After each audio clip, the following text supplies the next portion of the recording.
Question in each and everything. Do you want this again, and innumerable times again? Announces Nietzsche in The Gay Science. What does this mean exactly? Nietzsche's push for a re-evaluation of values was one of the central ideas of his philosophy.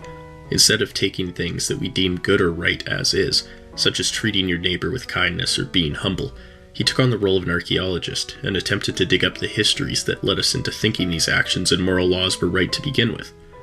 Of course, such an undertaking soon reveals that our moral laws weren't given in some sort of absolute or universal manner. This is, of course, disturbing, to imagine that the ethics of one's world could have been otherwise. Where do we go from here, with nowhere to turn to point us towards the right decision? Of course, we can't just throw away history entirely. We need history, inasmuch as the past wells up in us in hundreds of ways. Indeed, we ourselves are nothing other than what we sense at each instant of that onward flow, writes Nietzsche. In a sense, we are always and forever carried by the momentum of that which came before. John Kag, author of Hiking with Nietzsche, describes a pyramidal stone in the Swiss Alps that Nietzsche refers to in his work. It is this exact rock where the idea of eternal recurrence, the highest formula of affirmation, was conceived. So what is this highest formula? It's terrifying and brilliant all at once. Nietzsche asks you to imagine a moment when you are completely and entirely alone. At this moment, a demon appears and announces that the life you are currently living and will continue to live will reoccur again and again and again. Everything good and bad that has happened to you, every kiss and every heartbreak, every moment of dread and sublimity, will be experienced infinitely. For many of us, this would suck.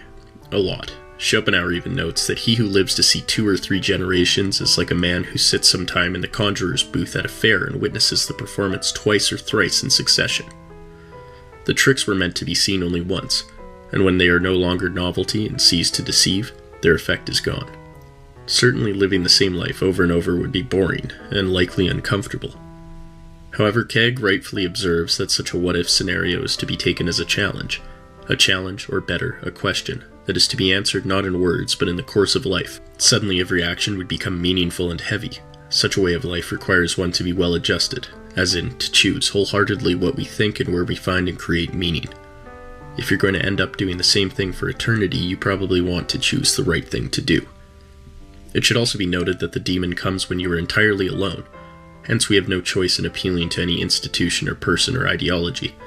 Only you can choose what is right in the end. This burden, to weigh one's binding to history against the unique potentials of individual will, is arguably that which marks our existence with value. Nietzsche also states that in order to master this form of living, one must learn to love even the most uncertain and undesirable conditions of life. Through embracing suffering, we become the captains of our being. Before fate strikes us, we should guide it. This complex interplay of the past and future as one and the same interrogates us at each moment, asking why we continue to sell away our precious time to mediocrity and conformity. Perhaps the words of Viktor Frankl illuminate this best. Live as if you were living already for the second time, and as if you had acted the first time as wrongly as you are about to act now.